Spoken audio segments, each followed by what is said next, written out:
Order, and welcome to this, the second panel in today's evidence session on the science and regulation of beauty and hair treatments. And we've just heard very powerful, moving and disturbing evidence from Victoria Lee as to her experience of beauty treatments.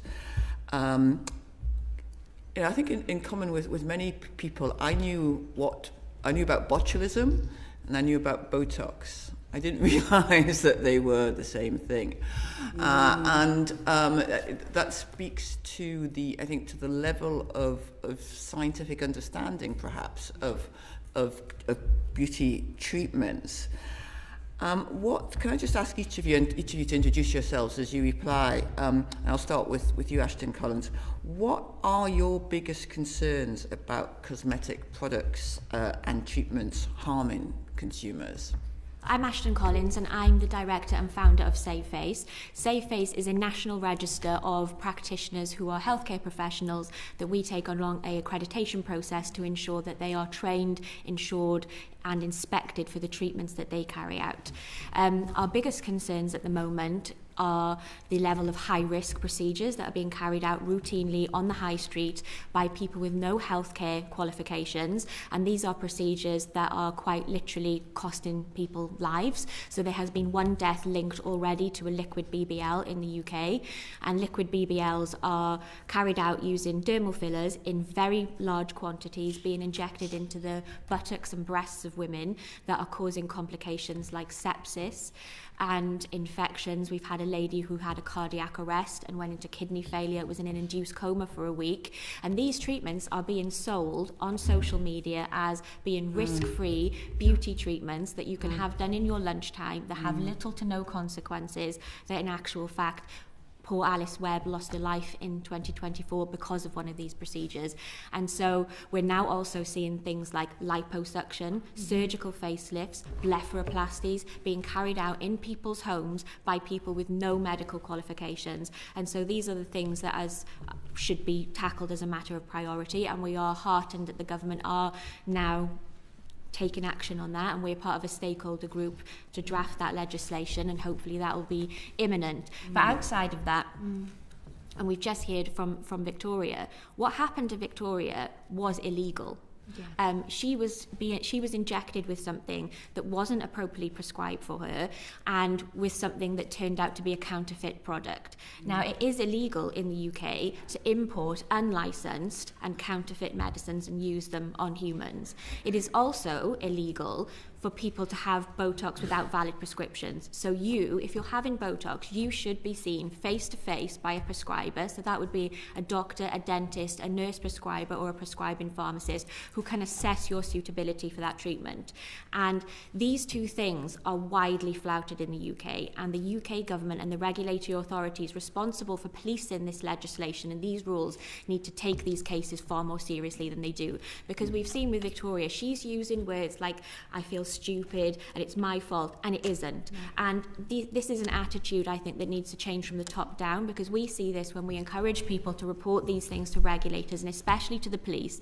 They are dismissed, they are sent away, and they are made to feel like silly women that have made stupid choices driven from vanity, and they think it's their own fault, and it isn't.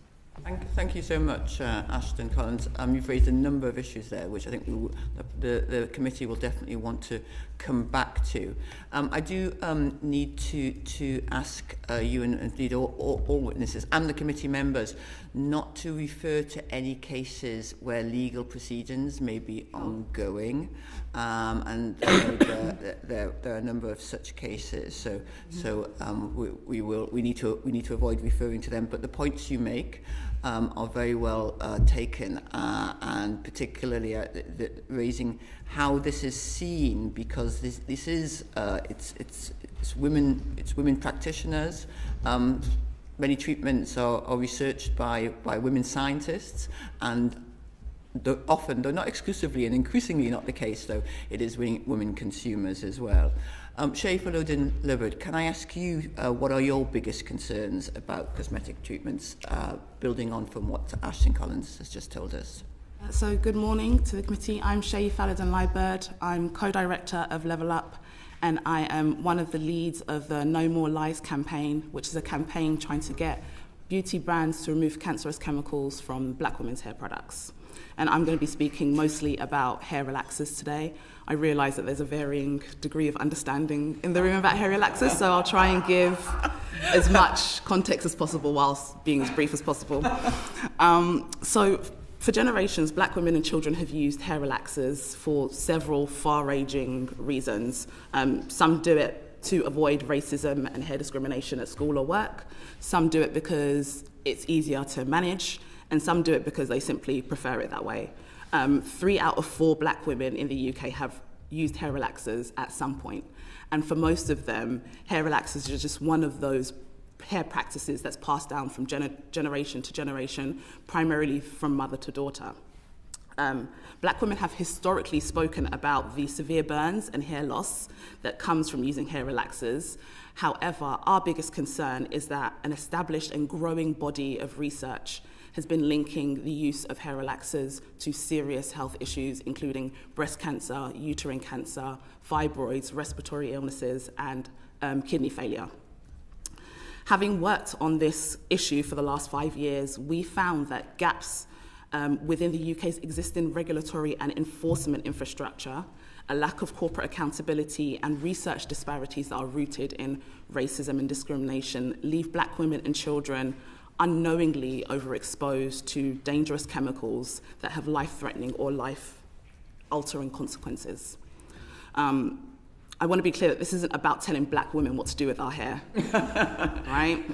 And we don't support an outright ban on hair relaxers. This is about consumers being able to trust that the products on our shop shelves are safe to use.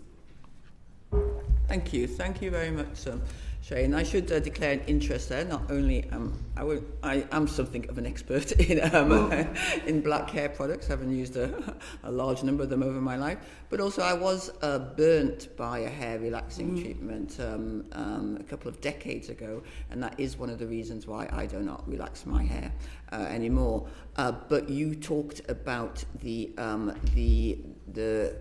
other harms coming from relaxers. Could you just come from relaxers? Could you say could you say a little bit more about that, and particularly the scientific evidence, if there is scientific evidence, and if there isn't, why isn't there? Okay, so I'm trying to be brief with this as well. Okay, so in 2021, Oxford University released research showing that the use of hair relaxers, including sodium hydroxide, was linked to a 30% increase in breast cancer in black women. Sodium hydroxide, which is commonly known as lye, is a heavy-duty chemical, and it's used to unblock drains, but it's also the active chemical in many hair relaxers. The UK Health Secretary Agency guidance on sodium hydroxide describes the chemical as highly corrosive, toxic and corrosive by ingestion, inhalation, dermal and ocular exposure. And the Health and Safety Executive classifies sodium hydroxide as a Category 1A skin corrosive, stating that the chemical causes severe skin burns and eye damage. But sodium hydroxide is literally just one of the toxic chemicals found in our hair relaxers. Medical research from France has found that hair relaxers containing glycolic acid is associated with acute kidney failure due to the buildup of crystals around the kidney. Nonylphenols, which are also used in hair relaxer manufacturing, they're a group of chemicals primarily used for industrial use, but alongside various cancers and endocrine disruption, those chemicals have also been linked to cognitive dysfunction, depression and anxiety, and impaired learning and memory. Also, this specific group of chemicals also has an effect at the transgenerational level, which means that even generations after the initial exposure are experiencing the negative effects of those chemicals. Thank you very much. I said that I felt I was an expert in black hair products, having used them, but I was not aware of the nature of some of these chemicals, particularly the no-lye chemicals, which are supposed to be safer. And your explanation of some of the science, so if you like, how those chemicals are being used outside of the beauty industry makes me really wonder how the regulatory framework can make them safe for use. So can I ask you each just to say one thing that the government should do to make it safer, these products and treatments safer for use? I'll start with you, Shay, and then Sure. Just one thing. Just one thing. Okay. So most important thing. Yes. I think we've got to start by starting to close some of the gaps in the regulatory framework, particularly when it comes to enforcement. I think there needs to be a real clarification of who is responsible for the regulation of hair relaxers, because at the moment it feels like black women and children are kind of falling through those cracks. Right. Okay. Thank you. Thank you very much. And Ashton. Yeah, outside of the issues that I raised in my previous response, I think one of the huge loopholes that we currently have in the aesthetic sector is the misclassification of how these types of injectable products are regulated. So at the minute, we've got fat dissolving agents and skin rejuvenation treatments that are being injected into women that are currently classified under general product safety regulation. So that means they are regulated in the same way as your ballpoint pens and your garden forks. And that means that the people that bring these products to market have no onus to demonstrate that the ingredients that they claim are in these products are exactly what's in them, that they are safe and effective, and there are no reporting mechanisms for when things go wrong. So thousands of women could be potentially experiencing harm from these products, but they are going undocumented and unknown, and nobody's being held accountable. Okay. Thank you very much. Now, Alison. Thank you very much. Ashton, I did note Victoria's testimony, the help that you were able to give her, which was very welcome. And I didn't know that SafeFace offered that service as well. You also talked about how we have a lot of the laws in place, but they're just regularly flouted. And this idea of having licensed registers or registers may help that, but they are voluntary. Could you tell me a little bit about SafeFace and whether this register has managed to prevent harm? Yeah, absolutely. So we've been established for 12 years this year, and we're quite unique in as much as we are the only organisation that is a register that takes people through a 116-point assessment process. So we literally check everything on behalf of the consumer. So in the press, people are often told to do their checks, but the reality is the member of the public doesn't know what to check or how to check it. So we check their training, their insurance, that they have all the necessary policies, procedures, protocols in place to do these treatments safely, and then we inspect each and every clinic listed on the register to make sure the environment itself is safe and fit for purpose, that the products they use are sourced from legitimate suppliers and pharmacies, that they are stored appropriately and disposed of appropriately, and we take each practitioner listed on the register through a consultation process where they have to run our assessors through how they consult and consent each patient, explaining the benefits of the treatments as well as the risks, and most importantly, how they will look after them if something did happen. And only then can they go on the register. And that's our primary function. And over the last 12 years, we've helped over 1 million people find safe practitioners and have positive experiences with these treatments. But we also realised very early on that we were being contacted by people like Victoria who'd had these horrendous experiences that had nowhere else to turn. And so they were contacting us for help and guidance because the people that treated them blocked them. And so over the last 12 years, we've helped over 15,000 members of the public with various concerns ranging from unhappy outcomes right through to near-death experiences. And so we've made a real tangible difference. And alongside of that, what we also do is take the data and the information that we learn from patient-reported complaints and turn them into public awareness campaigns. And so our campaigns have resulted in a ban in under 18s from being able to access these treatments. And most recently, the work that we've done has contributed to the government agreeing to restrict high-risk procedures like the liquid BBLs to regulated healthcare professionals. Thank you. In links to how you assess practitioners, do you audit them regularly to make sure that they are able to stay on the register? Absolutely. Every year we do the same checks. So they're subject to and throughout we monitor, throughout their accreditation period, we also gather patient feedback and we take on patient complaints. And if we have a negative review, those are managed as a patient complaint. So we monitor the situation as well throughout the year with patient feedback.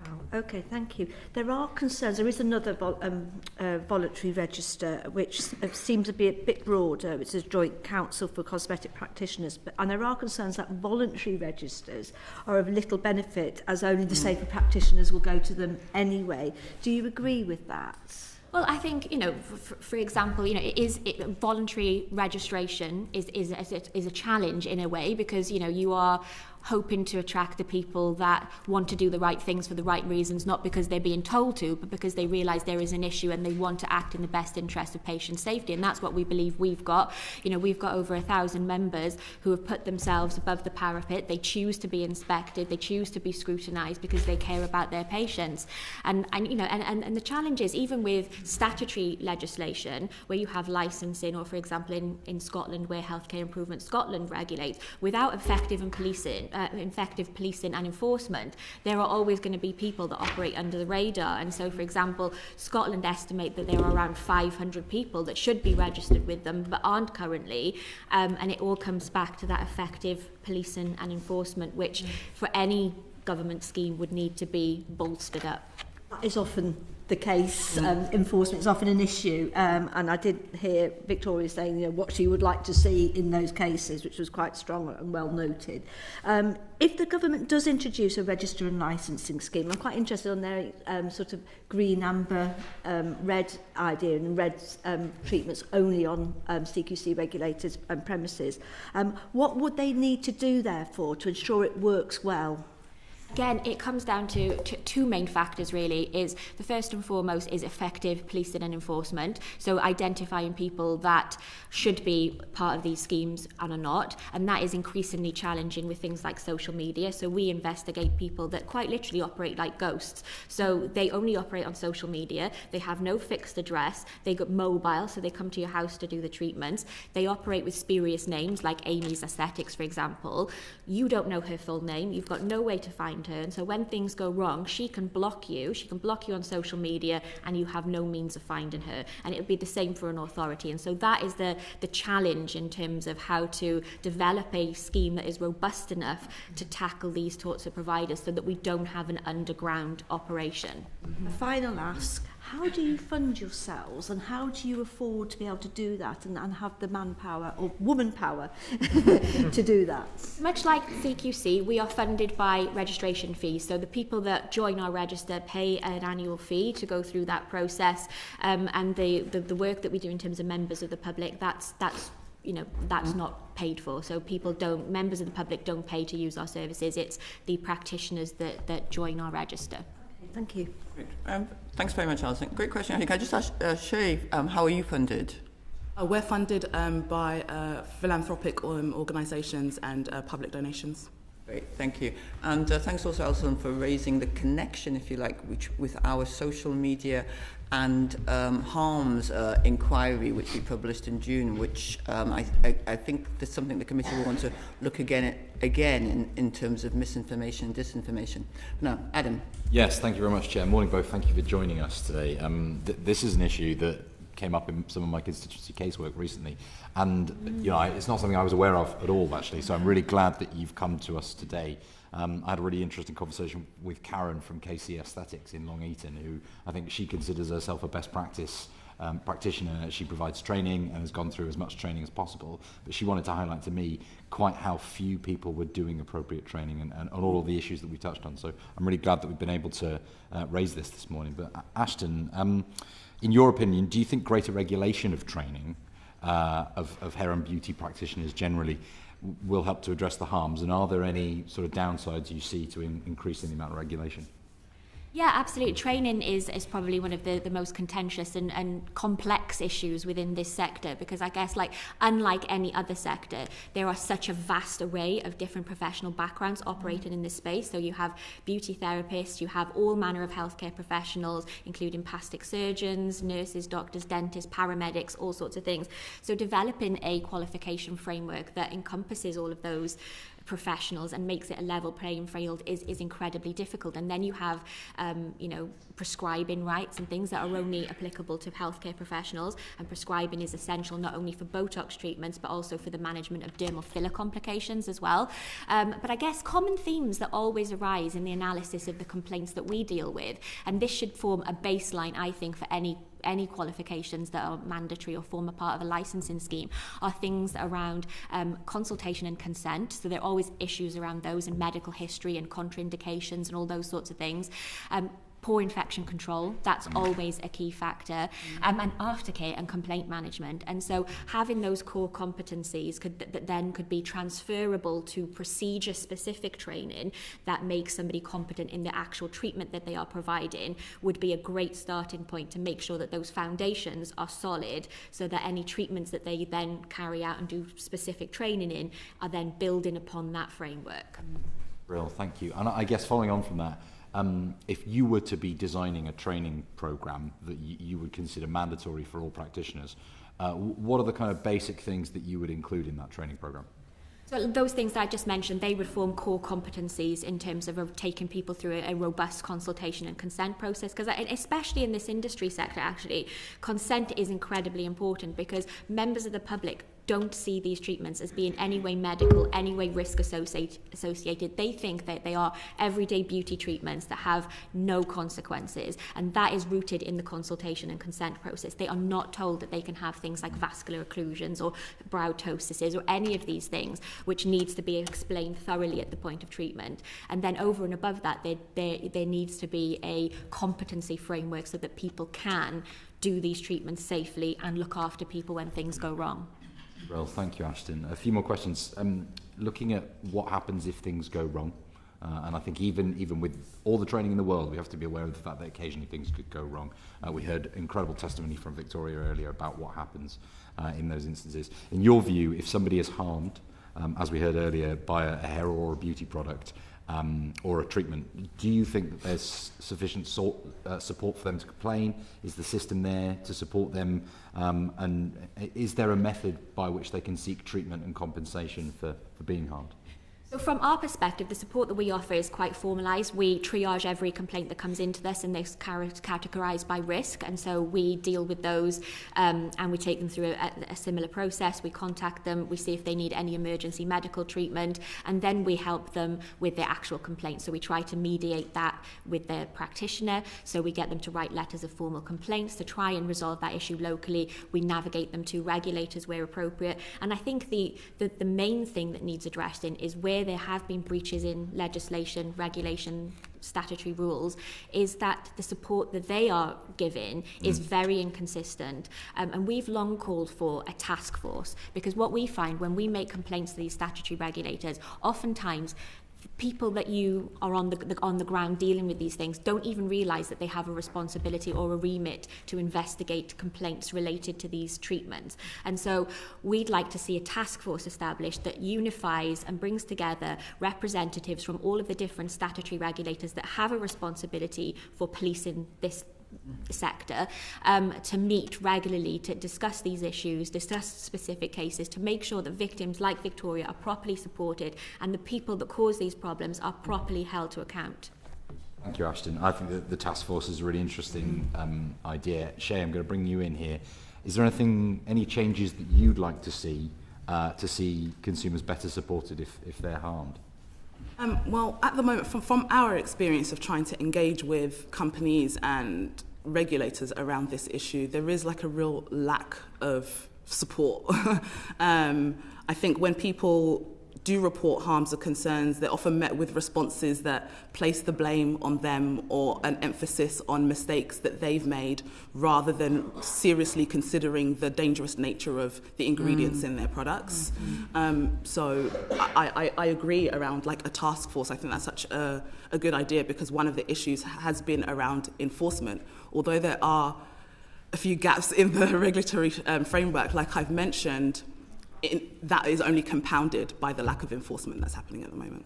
Thanks, Shay. And final question for both of you, really. Let's hypothesise that we manage to solve this problem and regulations improve, and at home in the UK, things are improved. We are seeing a big prevalence of medical tourism at the moment, people going abroad to seek treatments. There is a world where we solve things here, but people just go abroad. Do you think that there's enough support in place for people who are being mistreated abroad? And is it placing an additional burden on the NHS now? And how do we foresee that getting better or worse in the future? Maybe Shay first and then Ashton. Actually, I'm going to pass it over to you if I should have a second to think about that. Yeah, of course. I mean, cosmetic tourism for plastic surgery is huge, and it's something that the horse is bolted on. There is no way of dragging that horse back in, I don't think. And, you know, it's an incredibly complex thing because, you know, these people are being sold this dream of you're having a treatment at the fraction of the price and you're having a holiday at the same time. And actually what we're seeing is, you know, hugely complex and dangerous procedures being carried out, not just in silo, but these people are going away and having 5-6 different surgeries at a time, and then they're being flown home the next week. And obviously one of those procedures carries a significant risk, but when you're doing 6 or 7, obviously those risks increase.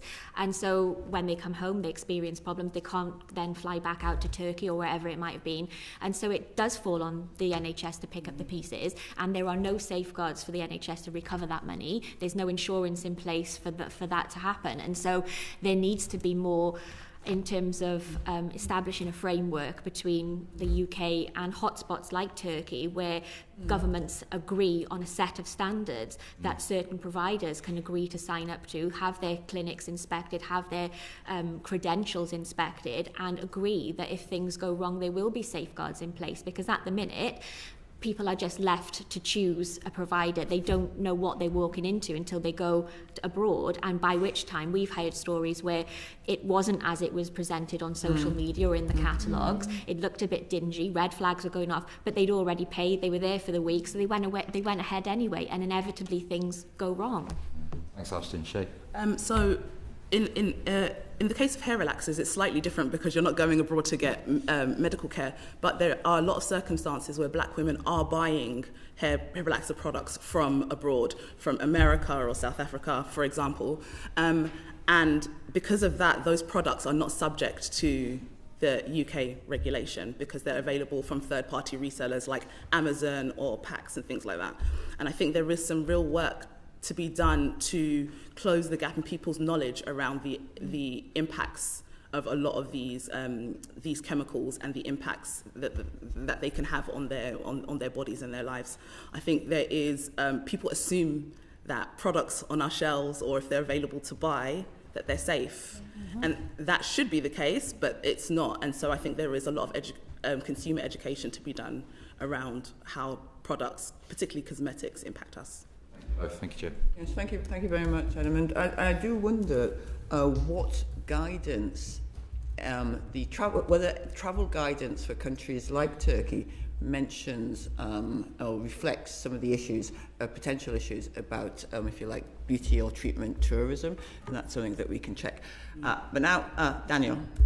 Thank you, Chair. Good morning, and thank you for the very powerful testimonies. In fact, my questions follow on very smoothly from that last point about consumer awareness. And my first question would be to you, Shay.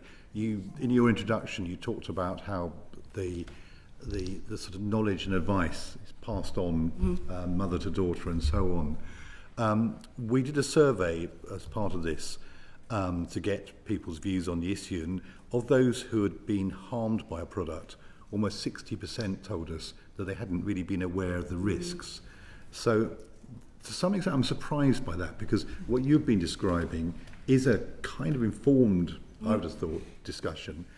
Why is it you think people aren't aware of those risks? That's interesting, because that survey that you've done falls in line with a piece of research that we did where we found that 77% of black women were completely unaware of the links between hair relaxers and cancer. And like I said, I think there are the very obvious harms that occur, the severe scalp burns or permanent hair loss, and those things are very much normalized as part of the process without people realizing that even those small things can have an impact on their health, and it can encourage chemicals to seep into their bloodstreams. I think that so there is a lot of conversation around the burns and hair loss, and that is a lot of the conversation that happens in the Black community, and it's about how you offset those kinds of things. The lack of understanding comes around the long-term effects around hair relaxers. I think people think that like the burns and the hair loss are kind of one-off experiences without realizing that there are long-term impacts happening without them realizing. And we're talking about the kinds of illnesses, cancer and fibroids, the things that usually take time to mature. And so people often don't draw the link between the chemicals that they've been exposed to and the potential illnesses that they may be experiencing. It's really interesting. I mean, I think in this place we always assume that the government has a role to kind of, and I thought it was really powerful what you said at the beginning, you know, we're not telling people how to maintain their own hair. But is there a role for governments in this? I mean, is there if government were to say things, would that have any effect? And if it's not government, who would be the most effective people to begin to raise people's awareness of the risks? I mean, I absolutely do think there is some work that government can do around corporate transparency. You know, I think I mentioned that we at Level Up purchased 2 hair relaxers, and we found that on the packaging of both products, they were labelled as no lie, but then when we looked in the ingredients list, sodium hydroxide was listed. Oh, gosh. And so it makes it very difficult for anybody to make an informed decision around the kind of products that they're using, especially if they're not necessarily being told the truth about what is in the products. And so I think there is some enforcement that government can do around corporate transparency and really making sure that these products are being regulated and they're being investigated and concerns are being investigated and emerging research is taken seriously. A similar question to Ashton really about public awareness campaigns. I mean, I say my feeling very strongly is it's the regulation and enforcement, but what more could be done and who are best placed to do it to try and help people deal? One can quite see the quandary people are facing if they're being offered what appears to be a similar thing, but much which is affordable to them. How do we stop them being tempted by that? Yeah, and I think that's a challenge, and I think social media has undoubtedly propelled the issues around that, because what you'll see is like those ghost operators that I mentioned earlier, they will be advertising cheap treatments, time-limited offers, that type of thing, and because these treatments are trivialized, like I said, especially amongst younger women who are more at risk to falling into unsafe hands because they don't perceive them as medical treatments, they perceive them as everyday beauty treatments, and obviously have less disposable income, so they are far more likely to fall into unsafe hands, and in fact make up 48% of the complaints that we receive year on year are 18 to 25-year-old women. But outside that, I mean, we do a lot of public awareness, and just last week, I'm not sure if the committee members have seen, but we did a 2-year collaboration with ITV News on a documentary that uncovered the dangerous treatments that are being carried out on the high street, like liposuction and liquid BBLs and all those sorts of things. And so we do try and permeate the media with these stories to create as much awareness as possible that cheap treatments are in fact too good to be true, and they will end up costing far more than you bargained for. But it is a constant battle to make sure that you are reaching the audiences that are most at risk. And I think the social media companies actually need to be held far more accountable, and the online safety bill could be much better utilised to make sure that these dangerous promotions are stopped. I think it's a really important point. It touches on our other inquiries as well, because I think what you're saying is the traditional forms of advertising is regulation. And essentially, it is unregulated advertising, which is preying on people's vulnerabilities. I mean, I'm not sure. I don't want to put words in your mouth, but I think that is what you're saying. But thank you, Chair. Thanks very much, Danielle. I'm struck by the extent to which we don't seem to have meaningful research on the known research on the impact of some of these chemicals, which are incredibly powerful and are used in the chemical industries. We know that women have been under-researched. The typical subject of medical research is a white male in his 40s. Do you think how can we address? How can we help address that? Would you agree? And how can we address that? Sorry, Shay. Yes, I absolutely would agree. I think research disparities that are rooted in, for the most part, racism or discrimination or misogyny play a huge role in this, because speaking specifically about hair relaxers, black women are underrepresented, vastly underrepresented when it comes to medical trials and beauty trials. And this is an issue that sits directly at that intersection.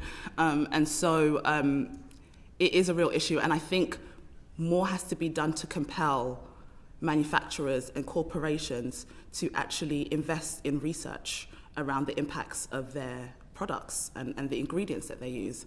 I do think that should be a responsibility, and I think that they should be, alongside that, compelled to be honest about the effects of their products and then do something about it.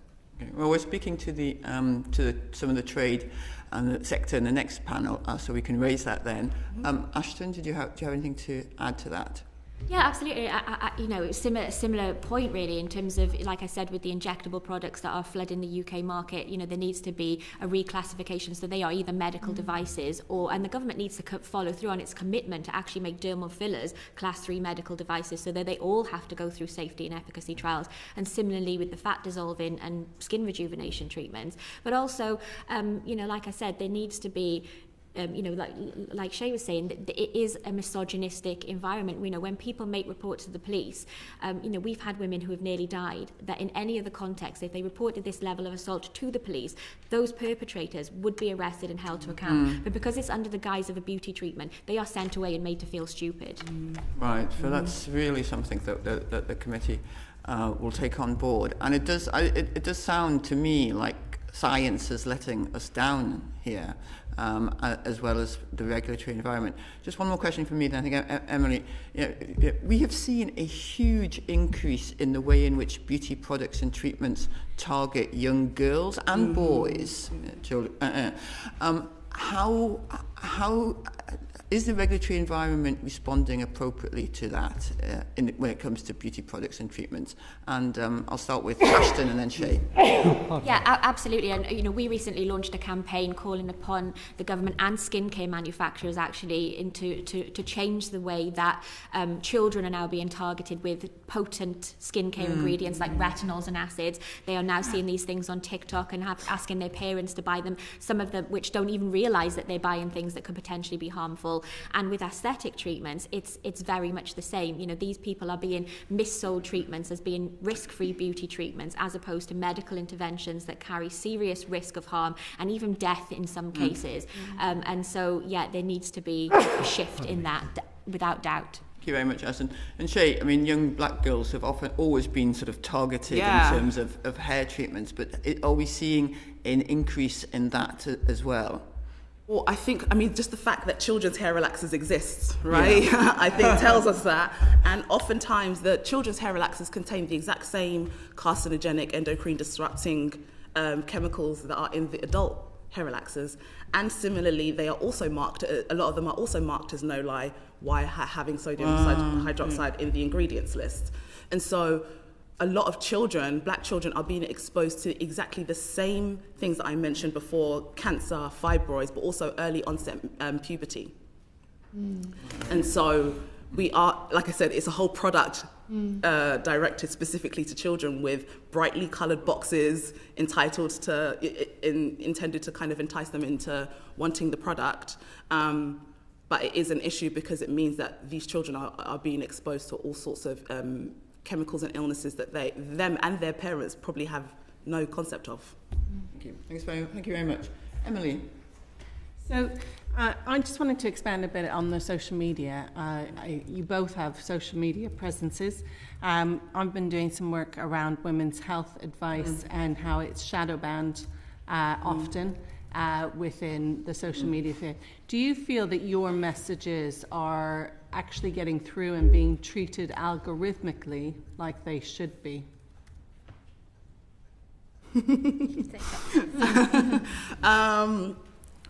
This whole Pandora's box. Okay, so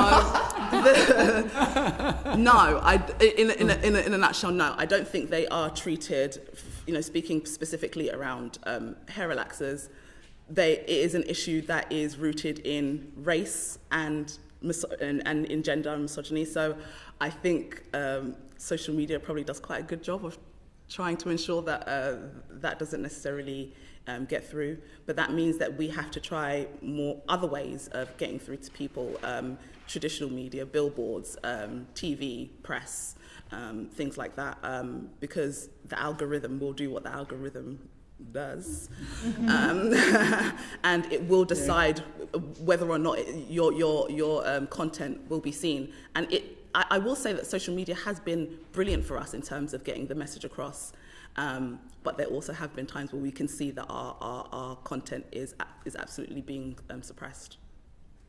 Thank you. Ashton, what's your experience? Yeah, I think it's difficult because the algorithms are changing constantly, and I think for us, we're up against a constant battle where there are fewer people making noise about the safety versus the people that are promoting these treatments and targeting women and people with them with cheap deals and time-limited offers. So, the scales are not in our favour. So you have more people making that noise, and I guess, it's one of those things that if the algorithm could be changed in a way that if people are researching these treatments online, which we know younger and younger people are using social media as a tool not only to book these types of treatments but to research them as well, is that they are presented with safety information as well as accounts that offer these treatments. I think it would do far more good in terms of giving people an informed and educated standpoint upon which they could then go and seek a consultation.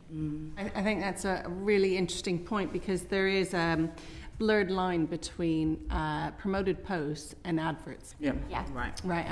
There's a real blurred post, and so often what is advertising looks like somebody's personal post, and actually it isn't. Yeah. So do you, I don't know if either of you have experienced sort of reporting these ads when they are mis-selling or they are promoting things that you feel are not safe. What reaction have you had from social media companies to any reports that you've done? Well, we've met with Meta and explained our concerns about them, and we do report them, but I guess there are that many of them. And so, even within advertising guidelines, it is illegal to advertise Botox because it is a prescription-only medicine, but it is ubiquitous. You could walk down any high street in the UK and you'd see posters in the window, you'd see social media posts and things like that. And so, that's a constant challenge. And I guess picking up what you were saying, it's the paid-for posts, the organic posts that are just flooding the market. And I think the social media companies could do so much more to put filters on the content that people are able to post on social media. Would you agree? Sorry, just last question. Would you agree with something? So they have the ability, with the way they do shadow banning, is they often flag certain terms for additional checks before allowing it through their moderation using AI, which I think we all agree is a very efficient way to do some moderation. Yeah. Would you think that terms like hair relaxers, Botox, should be subject to those additional checks? Yeah, and they do those. Botox is part of that check for advertising because it is illegal. But for things like dermal fillers, liquid BBLs, and all it's a free for all. And for organic posts, there are no checks if it's Botox or anything. So it's the organic posts that I think they really need to be more effectively policed. Yeah. And in our circumstance, so we actually are in a dialogue at the moment with the Advertising Standards Association, because we find that they are often parroting, the adverts are parroting the same mistruths that are on the packaging. And so we've been speaking to the Advertising Standards Association for about 6 months now, but the process is so slow. It's so long, and I think those kinds of processes haven't yet caught up with social media and the speed of the internet.